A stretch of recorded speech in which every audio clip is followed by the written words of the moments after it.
Hola, feliz año nuevo y por favor, suscríbete. Por favor, suscríbete. Este caso ocurrió en Estados Unidos en 1982. John David Gotch, llamado Johnny, desapareció a los 12 años en el vecindario de su familia en Iowa. Vivía en casa con sus padres, John y Noreen Gotch, y era su hijo más pequeño. En 1982, siendo estudiante de séptimo grado, quienes lo conocían decían que era amigable. Jugaba fútbol americano juvenil y practicaba karate. Johnny también tenía un fuerte sentido de independencia y un sentido de responsabilidad mucho mayor que el de su edad.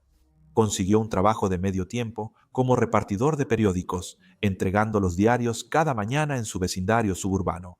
En el verano del 82, Johnny llevaba casi un año en esa ruta de periódicos, y su supervisor lo consideraba un repartidor confiable. De hecho, él acababa de ganar un concurso de ventas por nuevas suscripciones, lo que le valió como premio un paseo en avión sobre su ciudad natal. También era conocido como un hijo considerado. Algunas fuentes dicen que con sus ganancias, Johnny ocasionalmente compraba una sola rosa para llevarle a su madre como una pequeña muestra de afecto.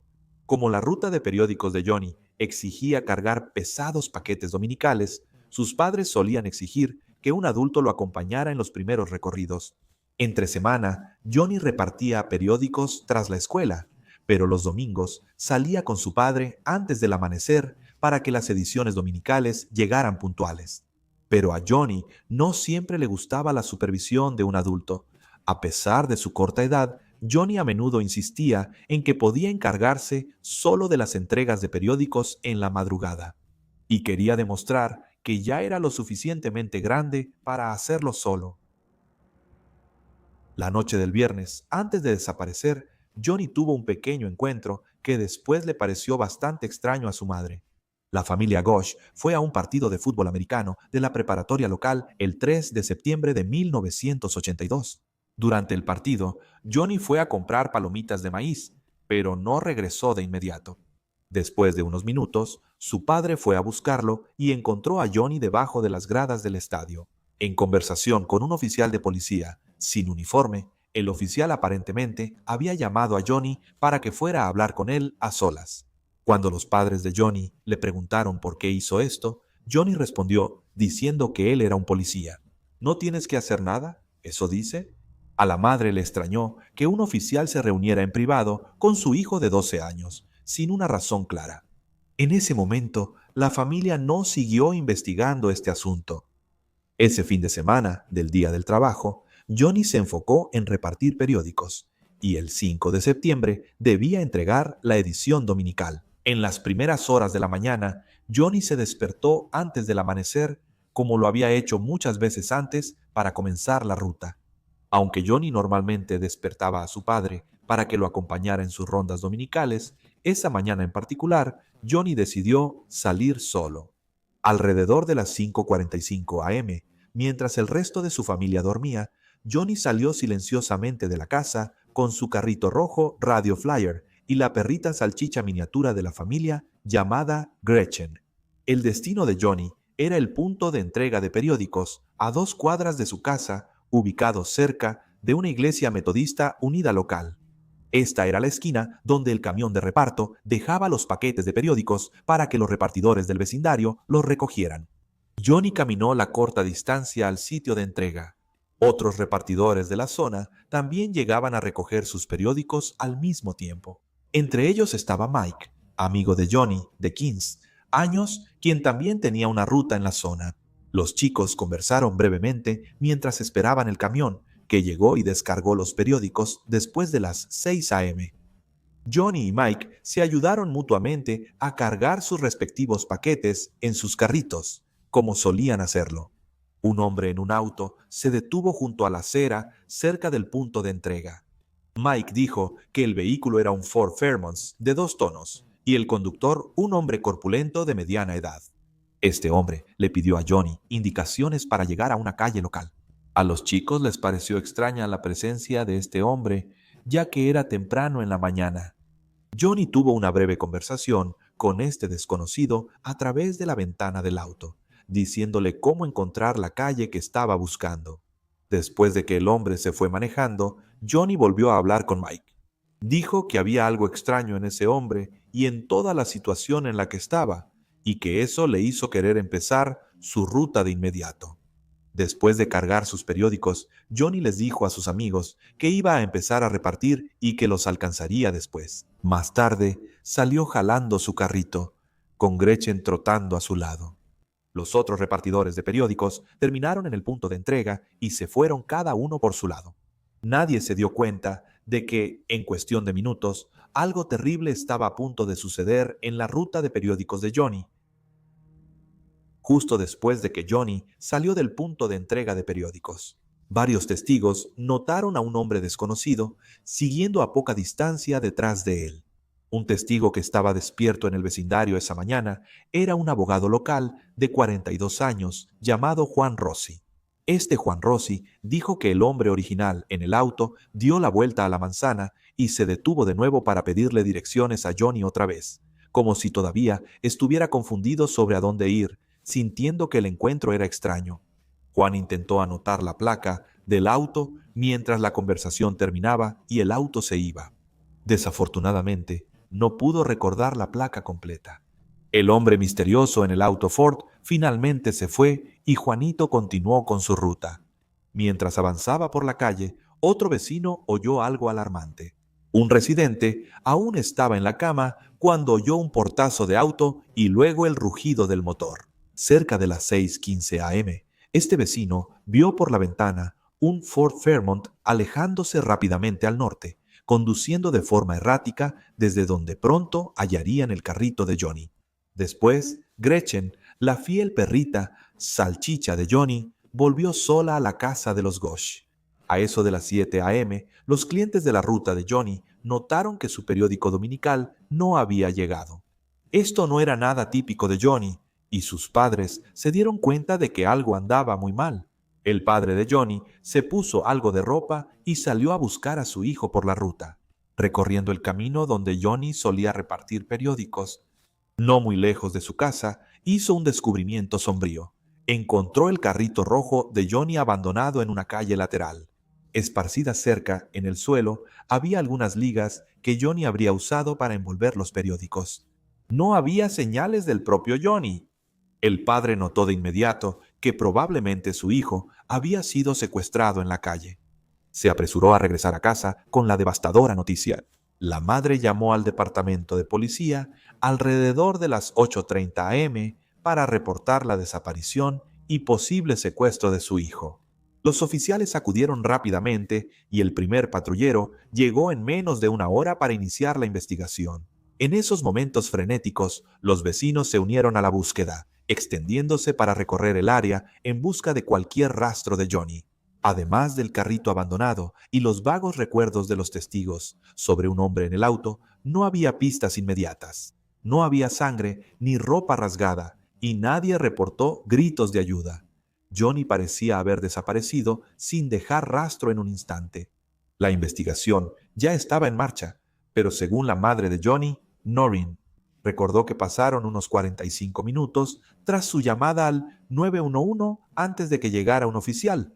Ella encontró esto increíblemente frustrante. También trataron la desaparición de Johnny como un caso de niño desaparecido y dudaron en clasificarlo como un secuestro desde el primer día, ya que no había cuerpo ni se exigió un rescate inmediato. Al principio, algunos oficiales pensaron que Johnny pudo haberse escapado o perdido, lo cual enfureció a sus padres. Así que la madre y el padre de Johnny tomaron medidas por su cuenta a pocas horas de la desaparición de Johnny. Organizaron a amigos, vecinos y voluntarios locales para comenzar a buscar en parques, campos y escondites alrededor de la zona. Decenas participaron en la búsqueda. La policía participó en estas búsquedas hasta cierto punto, pero a pesar de estos extensos esfuerzos a pie, no se encontró ningún rastro de Johnny ese día. A medida que las horas se convirtieron en días, el departamento de policía empezó a tomar el caso más en serio. Muy pronto, las autoridades reconocieron públicamente, de manera oficial, que probablemente había habido juego sucio involucrado. La clasificación del caso de Johnny fue cambiada de persona desaparecida a probable secuestro y se notificó al FBI para que ayudara. Los investigadores reunieron testimonios y obtuvieron la descripción de un hombre corpulento de mediana edad, visto con Johnny, que conducía un Ford Fairmont azul de 2 tonos. Se distribuyó regionalmente un retrato hablado del sospechoso y una alerta sobre el vehículo. Pero sin un número de placa o un nombre, la pista era limitada. El abogado que vio el auto se sometió a hipnosis para recordar la placa, logrando un éxito parcial. Las placas que Juan Rossi mencionó en hipnosis se investigaron. La policía revisó los registros de placas coincidentes del condado de Warren. Parecía prometedor, pero esta pista no señaló a ningún sospechoso evidente. No había residentes locales dueños de ese auto ni que coincidieran con la descripción, lo que sugería que el vehículo y el sospechoso podrían ser de fuera de la comunidad. El caso atrajo intensa cobertura mediática en Iowa y más allá. A mediados de septiembre de 1982, las autoridades locales estaban revisando pistas de todo el estado, ya que la gente llamaba para reportar cualquier avistamiento de un niño que coincidiera con la descripción de Johnny. Una de las primeras pistas interesantes apareció meses tras la desaparición de Johnny, cuando una mujer en Oklahoma reportó un posible avistamiento en marzo de 1983. Esta testigo le dijo a la policía que un niño angustiado se le acercó y gritó pidiendo ayuda antes de que 2 hombres lo alejaran a la fuerza. Supuestamente, el niño gritó: «Soy Johnny Gosch». Mientras lo arrastraban, ella llamó a la policía, pero cuando llegaron, las personas involucradas ya se habían ido. Esto le dio a la familia algo de esperanza de que Johnny aún pudiera estar vivo, pero también angustia al pensar que sus captores lo estuvieran moviendo de un lugar a otro. Después comenzaron a llegar numerosas pistas más. Testigos en otros estados afirmaron haber visto a un niño que se parecía a Johnny en compañía de adultos sospechosos. Pero, de nuevo, ninguno de estos avistamientos pudo ser comprobado. Los investigadores siguieron cada denuncia y hasta viajaron fuera del estado tras rumores, pero todas las pistas terminaron en un callejón sin salida. La prolongación del caso hasta 1983 y la ausencia de pruebas o sospechosos resultaron muy frustrantes.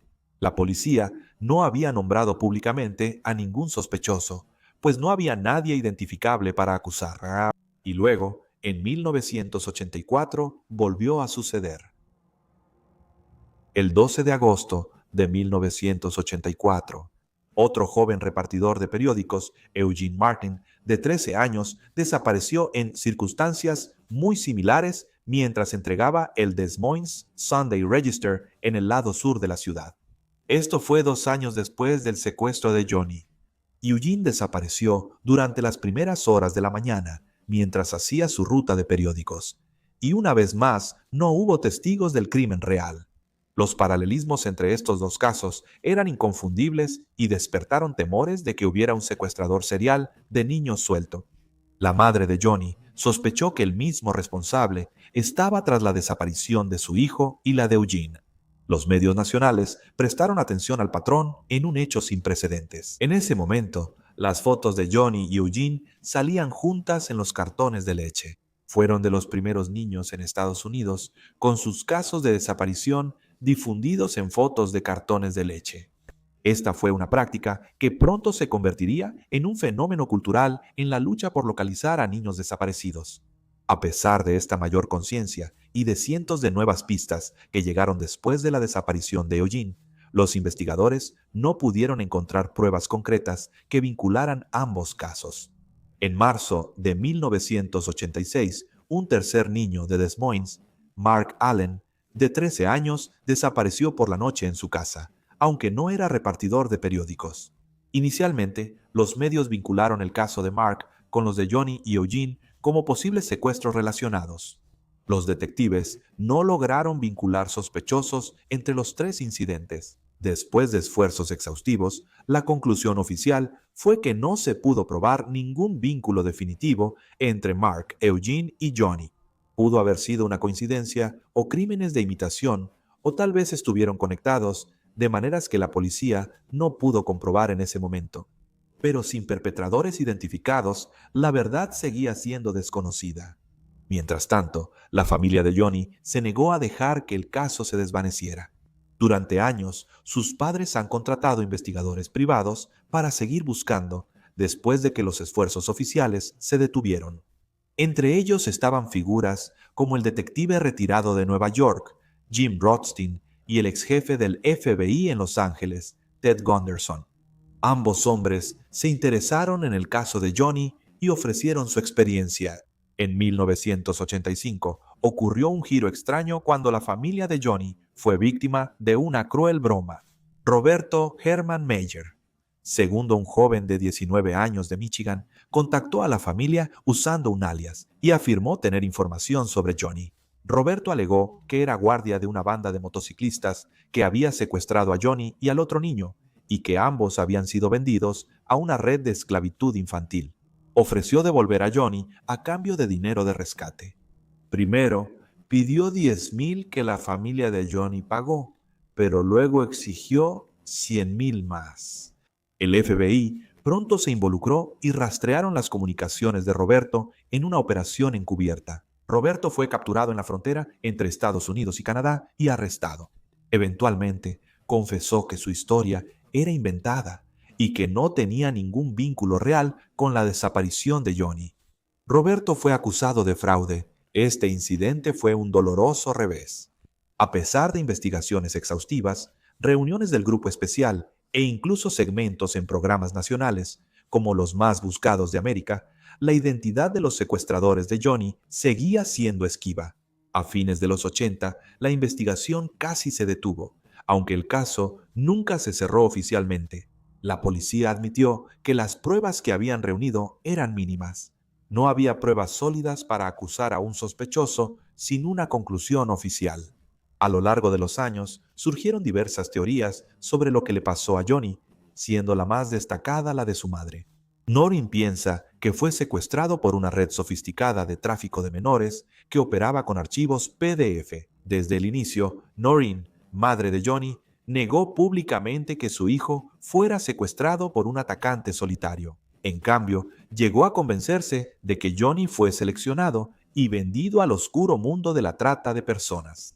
Esta creencia creció por información reunida de investigadores privados y sus propias indagaciones, que respaldaban la teoría de la trata de personas. Hubo algunos hechos inusuales. En 1989, un prisionero de 21 años en Nebraska, llamado Paul Bonassini, se presentó con una afirmación impactante. Afirmó que cuando era adolescente, lo habían obligado a participar en el secuestro de Johnny como parte de una red de tráfico. Paul era un delincuente sexual convicto con conocidos problemas de salud mental. Proporcionó un testimonio detallado a su abogado y más tarde a un juez, describiendo cómo un grupo poderoso había secuestrado niños y los había vendido. Según Paul, Johnny fue llevado a esta red y cruzó fronteras estatales.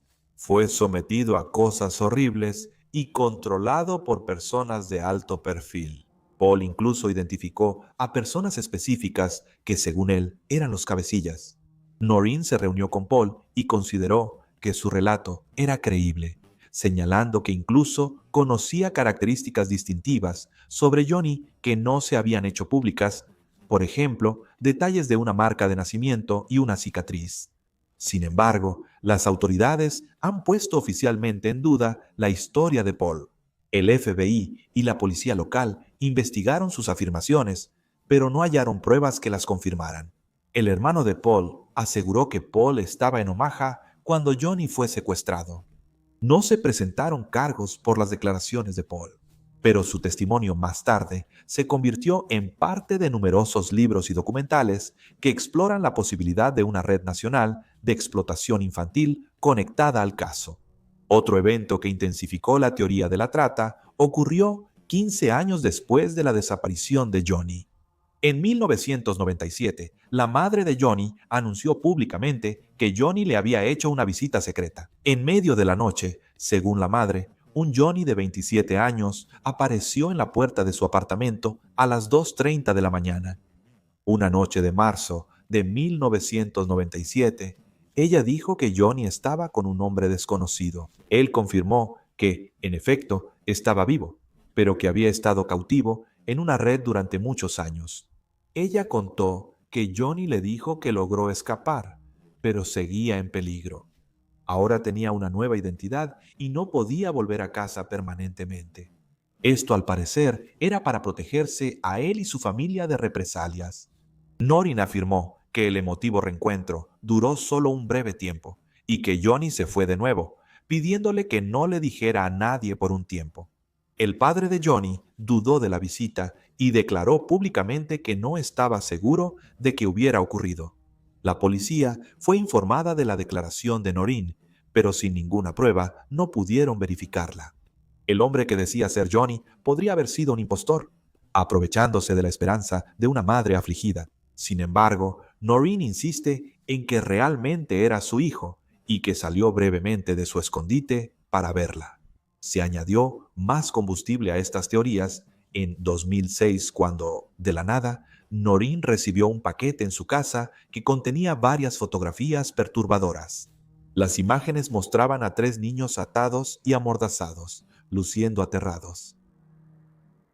En una foto en blanco y negro, un niño de la edad de Johnny, a inicios de los 80, aparece amordazado, atado y con una marca visible en el hombro. Noreen pensaba que el niño de la foto era Johnny. Ella entregó las fotos a las autoridades para análisis. La policía declaró que habían rastreado algunas de las imágenes hasta un caso en Florida y determinaron que esas eran fotos no relacionadas de abuso de una investigación pasada. Sin embargo, una de las fotografías no pudo ser identificada de manera concluyente y hasta el día de hoy podría haber sido legítima. El origen de esa imagen no está completamente explicado. La madre de Johnny ve la entrega anónima de las fotografías como una forma de prueba, o al menos una pista, de que Johnny realmente fue víctima de trata. La policía, por otro lado, advirtió que no hay confirmación de que el niño en la fotografía sea Johnny, y señaló que podrían tratarse de bromas crueles o engaños en Internet. Aparte de la trata, existen algunas teorías más simples. Algunos investigadores y periodistas creen que Johnny pudo haber sido víctima de un delincuente oportunista sin relación con una red más grande. Pero durante más de 4 décadas, el caso de Johnny ha generado innumerables pistas e hipótesis. Pero ninguna ha respondido de manera concluyente la pregunta de quién se llevó a Johnny y por qué. Su madre sigue creyendo que él podría estar vivo en algún lugar, viviendo en secreto,